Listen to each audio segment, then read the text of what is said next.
Welcome back to the ERP Perspective. I'm your host, George Collier, and today's episode is one I'm genuinely excited about.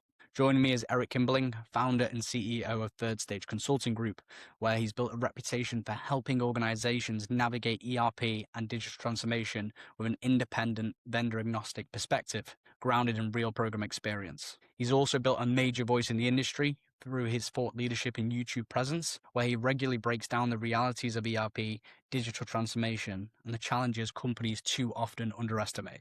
On a personal note, Eric has been a real inspiration to me as I've built my own career in the enterprise resource planning sector.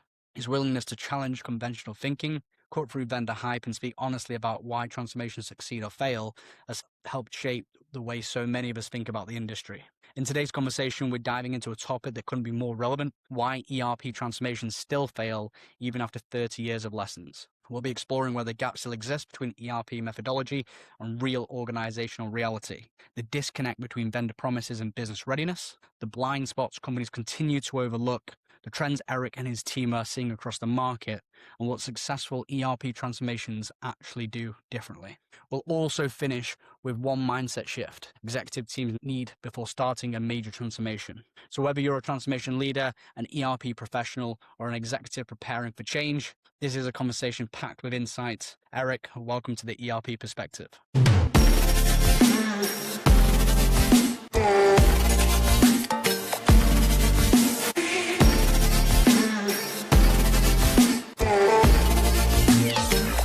Good afternoon, Eric, and welcome to the ERP Perspective. Hi, George. Thanks for having me. No problem at all. I know we were discussing previously, you've been a massive inspiration to me, so it's a privilege to have you on the ERP Perspective, and you've helped a lot with my education within the space, so it's great to have you on the show. Yeah, thank you. I appreciate the kind words, and you've been an inspiration to me, and especially recently in the last year or so, I've been following a lot of your stuff, so I really appreciate all the content you're producing as well. Thank you. I appreciate that, Eric. I know we've known each other for only a couple of years, but it's always great to communicate on LinkedIn and catch up and see how the market's evolving. And that's really why we wanted to create the ERP Perspective to give a voice and talk about the change within ERP and what people are seeing. So I thought you'd be a fantastic guest to have on the show. Before we get into that, I know a lot of people already know who you are, but it would be great to have sort of a background into who Eric Kimberling is and for the audience and what's brought you to present day. Yeah, absolutely. Well, I appreciate that. And so my name is Eric Kimberling. I'm the CEO of a company called Third Stage Consulting, which is an independent tech agnostic consulting company that helps clients with digital strategy, software selection. We help them with the phase zero implementation planning. We help them with the program management, change management, basically the entire journey. We can help with client needs.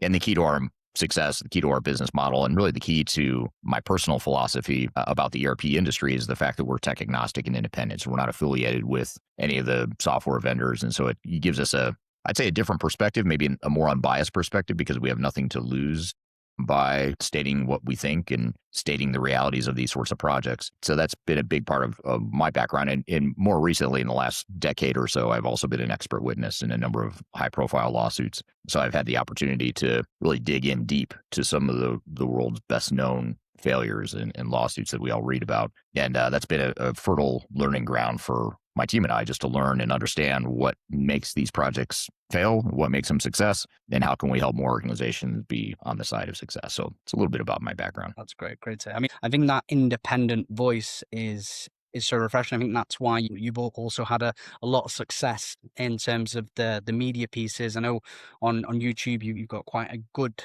broad visibility as well. I think that probably comes from having that authentic voice and being able to share your opinion without maybe a vendor or someone behind the scenes saying you can say this, you can't say that, and give that real opinion and real voice. Yeah, absolutely. I mean, it's I know a lot of people in this industry that are not in this situation. They work for vendors, they work for system integrators, they work for a partner of a vendor. And no matter what their real opinion is, they have to be somewhat censored or filtered, through the vendor ecosystem, the vendor community, because, and I get it too. I understand why that is. It's because the goal of a partner or a vendor is to sell software. And that doesn't necessarily coincide with sharing the unflattering truths of these sorts of projects. As you know, these projects are usually not very pretty. But if I'm trying to sell you as an executive on buying my software and investing millions in a big transformation, it doesn't do me a lot of good to tell you how ugly these projects can get.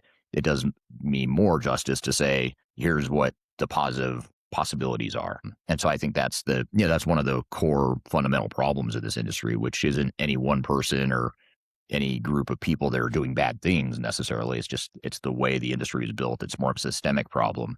I think that leads to a lot of these biases and the blinders being on for a lot of organizations. Yeah. 100%. I think it's hard sometimes for people in your position and on my position with such a network. Sometimes you get a bit of friction for Yeah. voicing your opinion.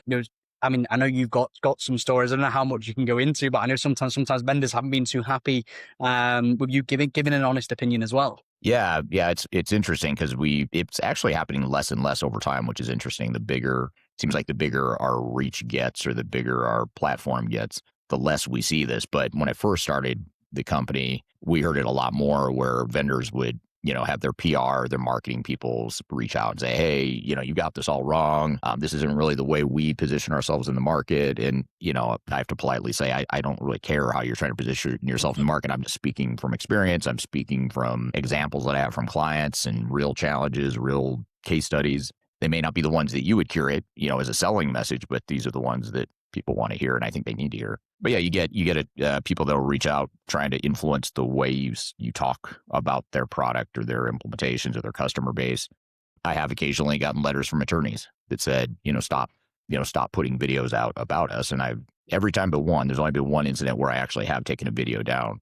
But every time but one, I've sometimes had to get our own attorneys involved. But every time I've denied or resisted the pressure to take videos down or to remove that LinkedIn post that doesn't speak too flattering about whoever. And to be clear, I'm not trying to bash anyone in this industry. Sometimes people feel like I am, but I'm just speaking to, hey, here's some systemic problems, here's some breakdowns, here's some challenges, here's some risks. And I try not to blame any one person or one party because it's usually not one person or one party that's at fault. It's a systemic problem, which is a part of what I know you want to talk about here today. Yeah, of course. I know the title of the video is Why ERP Transformations Still Fail Even After 30 Years of Lessons. And I thought that would be a great topic to talk about with you because I think you've seen it all, if I'm correct. Yeah, I don't know if I've seen it all. I always think maybe I have, but then just when I think that, I see something new and something crazier or more bizarre than I've ever seen before.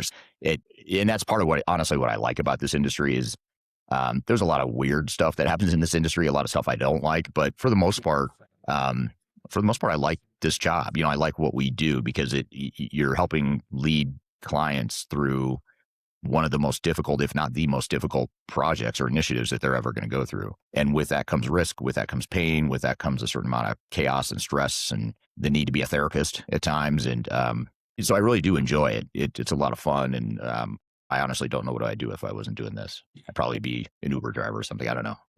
It'd be something totally different.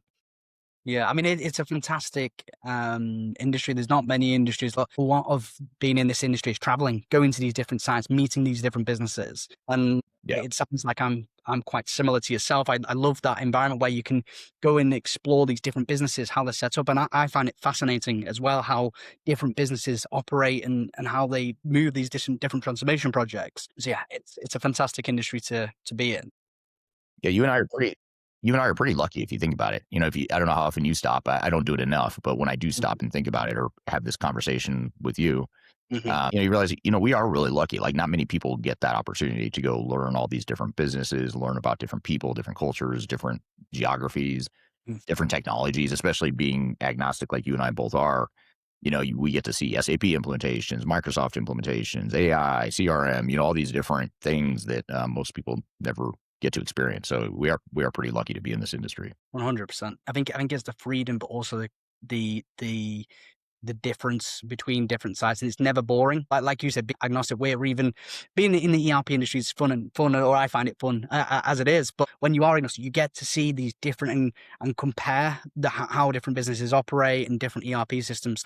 Yeah, you are correct. We're both very lucky to be in the space. I mean, to summarize the work that you do, you help organizations obviously navigate complex ERP and digital transformation projects. And I know we went briefly into the independent mindset and vendor agnostic and sort of advisory ground and real program experience. So your work at the moment through Third Stage Consulting, is that mainly focused on the advisory piece? It is. Yeah. It's mainly focused on advisory, helping clients define a digital strategy, helping them evaluate and select software. We'll help them with the implementation planning. But we're doing more and more, even during implementation. We've always done program management, change management. We do a lot with architecture and integration. But as we've grown as a company, we have gone deeper in the technology, still remaining agnostic, but being able to provide more depth in terms of data migration and integration between systems, in some cases, even sourcing or identifying and sourcing resources that can help with specific technologies through our staffing arm. So we have gotten more and more involved, even beyond the advisory side of it. And that's part of our strategy going forward, is just being able to, because being the one downside of being agnostic is that we have no contractual authority over a vendor, right? And we never will. But one thing we can do is we can bring on our teams, we can bring on technical resources that specialize in different types of technologies and leverage that as part of our core advisory team, and have one cohesive team that can, whether it's an SAP implementation or Oracle Fusion or D365, Salesforce, Workday, whatever it is, being able to help across the board is we're getting deeper into a lot of different areas there. Perfect. I mean, like you said, if you can have that advisory, non-biased approach to find out what the best solution is, and then bring in a specialist who has had 2 decades in that background, you've got that blend Right. of having a non-biased opinion, but also the specialist that's been working in that sector for however long. I mean, it's not just the time, obviously, it's the work that's been done, but yeah, you've got that blend of the non-biased specialist approach, which yeah, I think is obviously a winning formula. Yeah. And, back to, I know you're going to ask some questions around this, or you had some questions for me Yeah. around this, but you look at why these projects have continued to fail decade after decade, year after year, decade after decade. And part of it is because, most system integrators and vendors are focused on the technology piece. Like, I'm a specialist in implementing SAP or Infor or Epicor or whatever it is. And that's fine. You need that. What happens there is then you've got the blinders on. You're focused on the shiny technology. You're not focused enough on change management and the operational changes, the organizational redesign, the cultural changes you're trying to enhance. All those things get neglected, not because no one cares or not because people are doing it intentionally, but because you focus so much on the technology, you don't spend enough time on that other stuff. And so that's a kind of a core wiring of the industry that's unfortunate, because it does lead to problems. But I think the key is, if you know that, if you're a buyer or an executive, a leader, and you know that going in, you can address it. I mean, there's easy ways to fix this stuff. It's just that most teams and leaders go into these projects without realizing that there's these huge blind spots and these huge gaps in the way the industry is built. From what you see across transformations with your team, when you evaluate and advise on these projects, why does the ERP industry still struggle to avoid the same patterns of failure, do you think? That's a great question. I wonder that a lot. Like, it's literally every new client we have. I think why is the tendency to keep doing the same thing, even in cases where you have a client and or a vendor and or a consulting team that had been through these challenges and failures, and they know, it's not like their first time. They're always, if it's a first time person, okay, I get it. Like, you just don't know.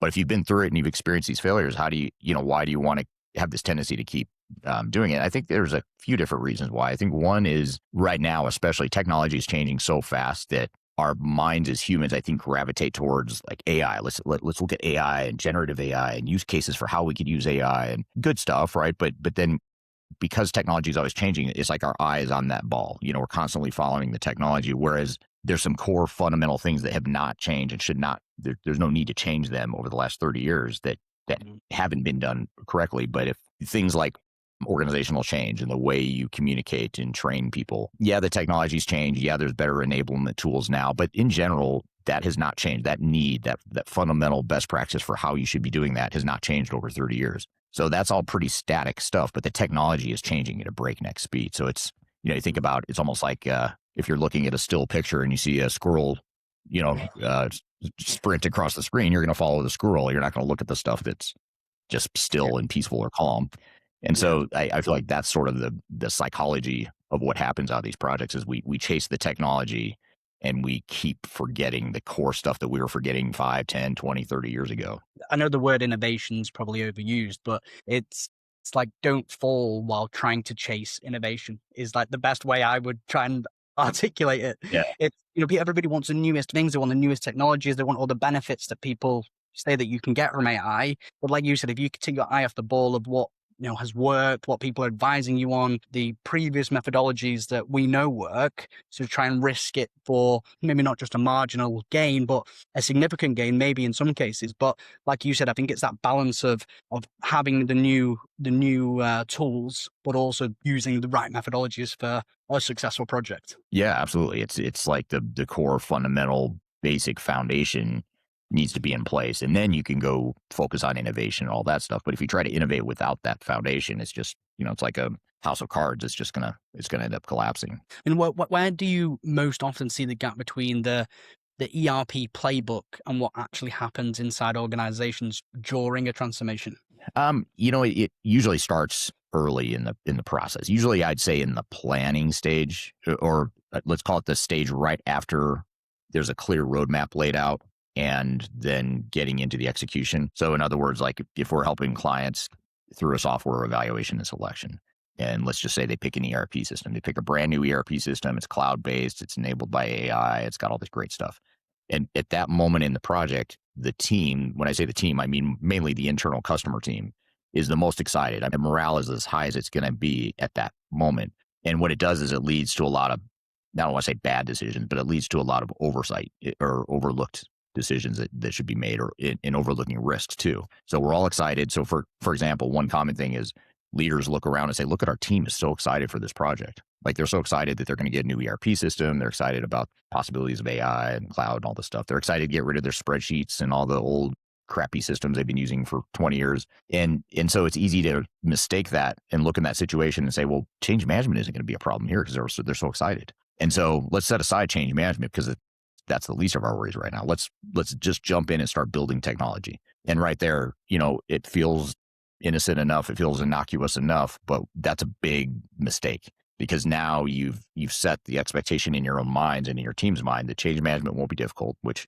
spoiler alert, it's going to be difficult. Even in the most excited situation, they are going to resist change at some point along the way. And usually it's a lot more pronounced than you think. And you end up speeding through or rushing past planning and getting your clear business processes laid out, having a clear vision of what you want to be when you grow up, having a clear vision of how our executive team is going to get aligned on how exactly this project will support the longer term goals and objectives. That's kind of a messy process that needs to happen up front. But the problem is people are excited, so they want to just jump in and start building stuff. And to add insult to injury, or to make it even worse, you have a vendor and technical consultants that are even more excited for you to get going because they can start the meter running. They can start billing you for the subscription, the cloud subscriptions. They can start billing you for the services. So of course they want you just to start. Let's just get going. Forget the planning, forget the internal alignment, forget the change management. Let's just get in and start building stuff. And so you've got all these forces coming into play. They converge and create this situation that's almost like a river. The river's flowing and people are just going with the flow without stopping to think like maybe there's a different way we should approach this. So I'd say it starts early on, but it continues and it snowballs throughout the project as well. I mean, I think confidence is a good thing, but when it goes a little bit too far and you don't prepare for challenges, it's a bit risky when something does go wrong, or then last minute you're trying to find the resolution to a problem that you could have prepared for. I mean, I've heard a lot in the community at the moment, people that I've interviewed and different projects, that this big focus on phase zero. And I don't know if third stage do provide something like this, or you have a similar name or you do, but I think from that advisory point, it's probably at that time to say, look, we know that you're excited for this project. We know you want to change the business and everybody's keen to do that, but I've got to make you aware of what challenges could come up and how we're going to tackle them if they do arise. Is that something that you give to your customer base as well? Yeah. And in fact, I think you're hitting on, and other guests that you've spoken to about this topic, I think we're all hitting on a really important, overlooked thing in this industry that 10, 20 years ago, this is something that's changed for the better in the industry. Is I think more people are recognizing the need for phase zero. And I think part of that is because, honestly, I think a big part of that is not because vendors and technical consultants have wisened up to it. I think it's people like you, like me, like other agnostic people that just are able to look at it a little bit more objectively and say, well, hold on, do we really need to jump in on day one and just start bringing in an army of technical people to start building stuff when we don't even know how we're going to change our processes? Are we going to move to a shared services model? Or are we going to standardize our processes? Where are we going to standardize our processes? Where are we going to let people operate independently? Those are big decisions that if you start building technology before you've done that, you're either going to make mistakes and have to rework it, or you're going to end up never making the right decision that's right for your business, and you're just going to deploy technology that doesn't really deliver the value. So I think it's people like you, it's me, it's others that are not wed to incentivize to rush a client prematurely into the technical piece of it. So I think that's the rise of this independent tech agnostic model, I think has been very helpful for this industry because it allows more voices like you and I and others to come out and say, hey, hold on, this phase zero thing is actually really important. I know vendors, you want to staff a big project and you want to sell the software right away, but this, the client to be successful needs to spend however many weeks or months to get ready. And when they're ready, then things are going to go faster and a lot more smoothly. But problem is that there's an economic incentive to work the opposite way. And I know we touched on the vendor side as well. I mean, how big is that gap between what ERP vendors promise and what organizations are realistically prepared to absorb during that transformation journey? Oh, that's a great question.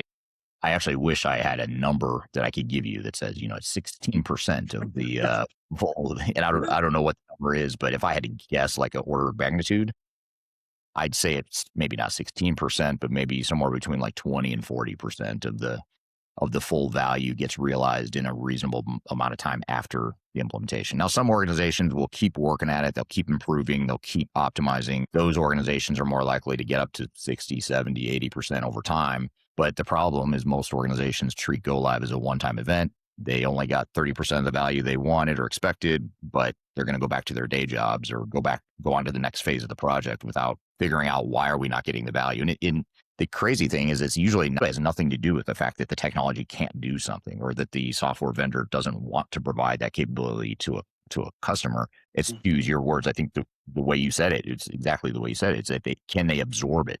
Clients can't absorb the amount of change that technology imposes on their organization, especially now with technology. Technology's on this hockey stick curve, I would say, as far as like the amount of change in the tech space. With AI now, it's like we're on the steep curve right now where tech is changing like this, but organizations aren't changing like that. They're changing like this. I mean, they're barely able to change, because, they've been around for 100 years in many cases, or they're thousands of employees. It just is going to take time to turn that ship. And technology will always move exponentially faster than the ability for humans and organizations to change. So for that reason, you're always going to have this delta that I would say if it's 30% today, 30% realization of full business value, I'd say in 5 years, it's probably going to be more like 10% because it's, and not necessarily because we're getting less capability, but because technology is going like this, but we just cannot keep up with that. So we're going to get, a smaller piece of that total opportunity immediately anyway. Of course, that creates a long-term opportunity for more improvement, but at least in the short to intermediate term, it's a pretty low number. And that's why sometimes I say, I don't know what your thoughts are on this. I'd be curious to hear, but sometimes I think, what, technology, I don't want to say technology innovation is overrated, but being on the latest and greatest technology, I'd say is overrated. Like being on the most modern cloud AI driven system sounds cool, and it will be cool for you someday. But if you can't even close the books, if you can't even do basic inventory management, what good does that stuff do you? That stuff means nothing if you can't get the core stuff in place. So a company that can just take a subpar, slightly outdated technology, but get a lot of value out of it and really fine tune it and master it, I think that organization is going to perform a lot better than the one that tries to over pursue really innovative stuff. I 100% agree with you. I think buying a new AI ERP tool is like buying a brand new piece of actual technology.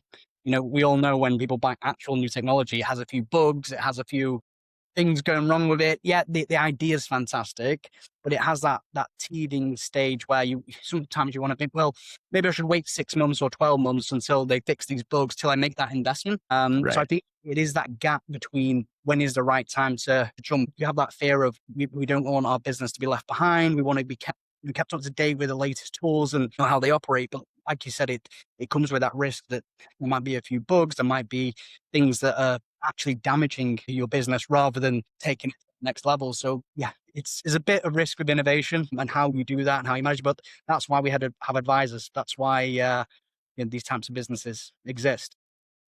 Yeah, absolutely. Yeah, that's another example of a message or a discussion. This discussion right here is a discussion that the industry doesn't necessarily want people to hear, because what you and I are saying right now I don't think either of us are doing this intentionally, but what we're saying right now does not it doesn't fit the marketing and sales playbook of the software vendors, like, because they want you as a buyer to have that urgency of like, you're getting left behind. And I've actually taken a couple posts on LinkedIn that were kind of FOMO based sales messages that I've picked on a little bit on LinkedIn. And I've taken screenshots and said, here's an example. And I've even tagged the person. I'm not hiding. I'm not trying to call them out as a bad person, but I'm saying, here's an example of a salesperson creating FOMO, false sense of urgency, which is fine.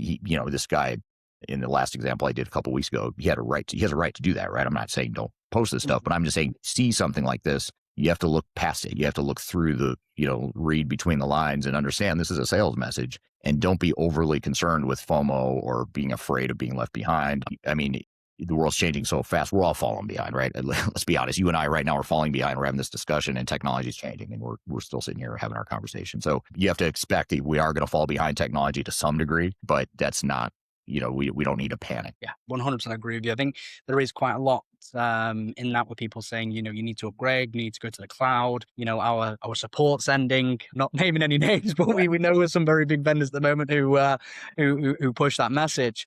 Yeah, I think it's that balance. I mean, there's a way of selling that and saying, look, these are all the benefits of going to the cloud. This is what it could do for your business, and people would still buy that. People would still want to implement that in that business. I think it's that approach. And from my experience working in business, people want to buy with confidence and buy with a happy feeling, rather than, oh, I'm scared, I need to invest in this to not go bankrupt or whatever.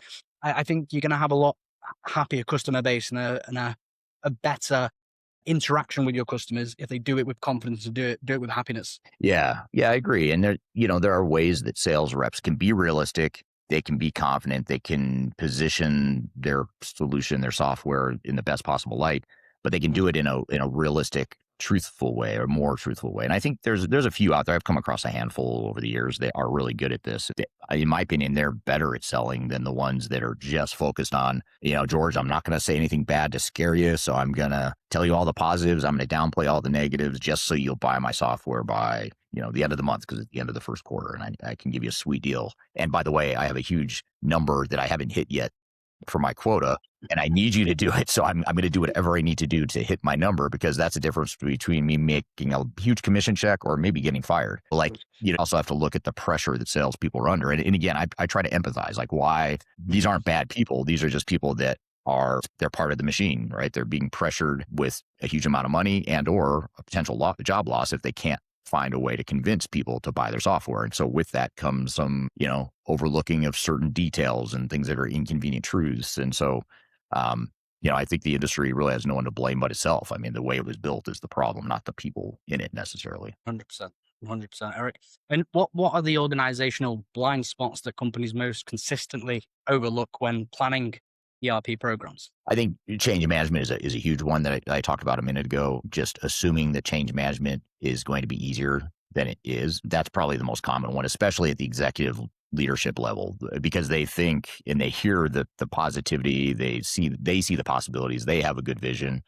Their people around them are telling them what they want to hear. And so they're a bit blinded, or they've got the blinders on around how difficult change will be. I think the other thing is underestimating the impact that new technology will have on the organization, not just the IT department, but the overall operation, especially with SaaS and cloud systems. Those are just bigger impacts, bigger disruptions in the short term. It might have longer term value and more potential, but in the short term, they're bigger disruptions than on-prem ever was, because you have less flexibility, because it's more of in general, I'm generalizing here to a fault, but in general, cloud systems are more vanilla, they're more generic, they're not as tailored for different industries and whatnot. So that's a big challenge. I think just underestimating the complexity is a big challenge. There's a lot of them. I mean, we have the cloud aspect you mentioned briefly on that. I had a conversation earlier this week, and it was someone within the SAP space, and they were saying, look, SAP used to be a monster with all these different modules, and then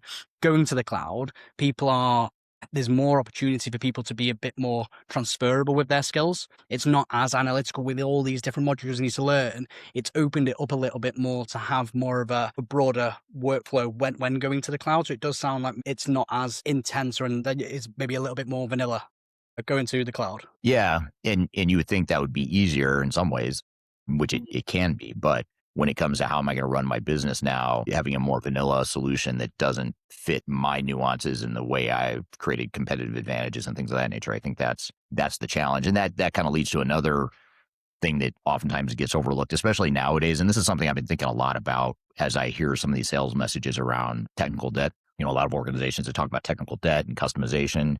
We as an industry have always viewed customization as a bad thing, because it creates complexity, it can create risk, it makes upgrades more difficult, it can lead to failure. And so the tendency is to then say customization is bad, so let's not do it. Well, the reality is in a lot of cases, not all cases, but in a lot of cases, organizations that have customized something that's like their secret sauce, their intellectual property, their unique operating model. And they're forfeiting that now in the name of moving to the cloud and moving to a more vanilla system. So what I worry about is like, how do modern day cloud ERP systems potentially water down or dilute the competitive advantages that a lot of these companies have spent decades building? Same goes for their data. Their data in many cases is being used to train AI models that can then be used by other competitors. So they're using their own data in some ways to potentially dilute their competitive advantage or to at least give their competitors an advantage or give them tools based on the data they're providing. So those are all things I think a lot about. I don't know that we've even started to really see the long-term implications of that, but I do think that's something we should be thinking about, especially if I'm a leader in an organization. I want to protect my intellectual property, my competitive advantage, and that's my job. My job is to be a steward of the assets of the company, not to help software vendors or competitors make their products better. So I think that's something that doesn't get discussed much in this industry. So, I mean, I only a couple of episodes ago, we had someone and they said exactly the same as you, Eric, but that competitive advantage is so important for the business. And, as an advisor or as anybody helping a business go through this journey, we want you to keep that advantage because that's another reason why you're successful. That's another reason why you've got a multi-million, multi-billion market cap business is because of that competitive advantage. And we want to keep that. So how can we take you on this transformation journey and still keep them processes that are good and profitable for the business, but also add these new processes and show you the new tools as well and how they operate? Yeah, absolutely. What trends are you currently seeing across ERP transformations that the broader industry isn't paying enough attention to, and you'd say, hey, you need to be looking at this? I'd say the rise of platforms. So moving away, there's a shift, it seems, away from not just monolithic single ERP systems towards composable ERP, which is a trend we're seeing. But taking it one step further, we're seeing the rise of these platform tools. So platform as a service, just creating, rather than focusing on an application that I'm going to deploy throughout my organization, and that's the application I'm going to use for years to come. It's more looking at a general platform, like what platform do I want to be on? As an example, I think one of the early pioneers of this was Salesforce when they created their Force platform way back when, where it wasn't just about selling Salesforce as a CRM system. It was providing a platform that third-party developers could build other apps on, and even customers could create their own custom dev apps on that platform. So I think that combined with AI and generative AI and Claude and some of this stuff where you can be vibe coding and creating apps on your own, I think that's all moving us away from a focus on pre-packaged off-the-shelf applications and more viewing things as what kind of platform is going to best enable us to grow the business and optimize the business longer term. I don't know what that means long term for the valuations and the profitability of the SaaS and cloud ERP providers, but I think their business model is at risk because of that, some of those trends. Yeah, I think with as technology progresses, these new solutions progress, there are going to be some areas that are at risk and do either have to evolve or don't exist. That's just how business does evolve. And when you look at the successful ERP transformation, what behaviors or decisions consistently differentiate them from programs that struggle? I'd say if I had to pick one, it's going to be strong leadership. And when I say strong leadership, I don't mean strong personalities necessarily or strong leadership in terms of I'm going to approve a big budget and I'm going to tell you how much I support this project. That's important. What I mean is that the leaders that have very clear visions, they have strong spines. They can sift through the BS. They have a trust but verify mentality. They don't outsource their transformation to a third party. Yeah, I think the worst thing you can do as a leader is say, I'm going to bring in Big Four consultant, insert name here. I'm going to bring in tier one ERP vendor, insert name here. And they're the experts. They're going to run with this. They're going to do it like they've done a million times. and we've got our business to run over here, so we're going to let them do their thing. I think that's one of the biggest mistakes you can make. The strongest leaders that I've worked with are not the ones that know technology better than anyone, or not the ones that are on board with the latest fads or trends. They're the ones that can just make hard business decisions, because that's what you have to be able to do to be successful in these projects. Like, you're not just implementing technology, you're making decisions around, am I going to standardize my operations? Which parts of my business am I going to standardize? What am I going to do when people complain and push back because they don't want to be standardized? They don't want to move to a common operating model. What's going to happen when they complain that there's extra steps in the process now because we're forcing them to capture more data in the name of having better data and more structure in our processes? Weak leaders will just roll over, take the path of least resistance, and then that's what leads to more customization, more lack of adoption, and just overall failure. But the strong leaders are the ones that can sort of be tough in the eye of the storm, look just straight in the eye of the storm, and be able to not flinch, when that stuff happens. Yeah, 100%. I think I think people in the market are realizing that. I did a post this week saying, if your business didn't change, you didn't implement ERP, you just installed software. And I think it got like 50,000 impressions, and really connected with the community, because I think people are realizing it's not an IT project. You're changing the business transformation. I think people know, a lot of the industry already know that, but we see these mistakes, we see these challenges, and it's obvious that people haven't accepted that when being involved in that project. One final question for the community: if Eric Kimberling was advising an executive team about to embark on a major ERP transformation, what is the single most important shift that they need to make before the project even begins? Yeah, that's a great question. Curious to hear what the audience thinks too, but I would say the biggest thing would probably be to have that clarity and vision and alignment at the leadership level before ever getting too deep into the project. If I had to pick one thing that an organization needs to do well, or a competency or a muscle that an organization needs to build to be really good at digital transformation, it would be to have strong leadership and recognize that you're probably not all on the same page from day one, as far as like how this software will affect the operations, what you want the operations to look like longer term. But that's okay. But the one thing I would say is you have to take the time to work through that as a team. And if your leadership team isn't aligned up here, it cascades down, and the project team ends up going off the rails because they don't have the clarity and the direction and the guardrails for what the project should be for this organization, which might be totally different than what it's going to be for another organization over here. So I think that's probably the biggest piece of advice I could leave the group with. Fantastic. That's great, Eric. I mean, yeah, just on that point, I think it's so important to have different ideas. I think if everybody's on the same page, things get missed. I think that, I wouldn't say conflict, but that difference of opinions.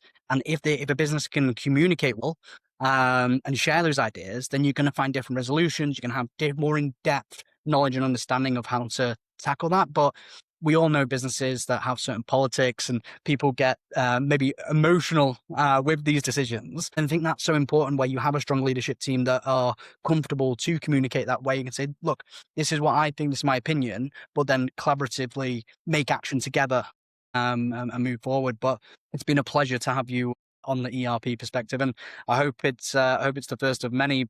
Is there anything else that you'd like to bring to the audience before we wrap up this episode? No, just that I like your show. I love listening to and watching it, and appreciate what you're doing too. I think you're doing a good service for the community and for buyers and teams all over the world. So I appreciate what you do. That's great, Eric. This has been in the ERP Perspective. Thank you, everyone, for watching, and I'll see you next time.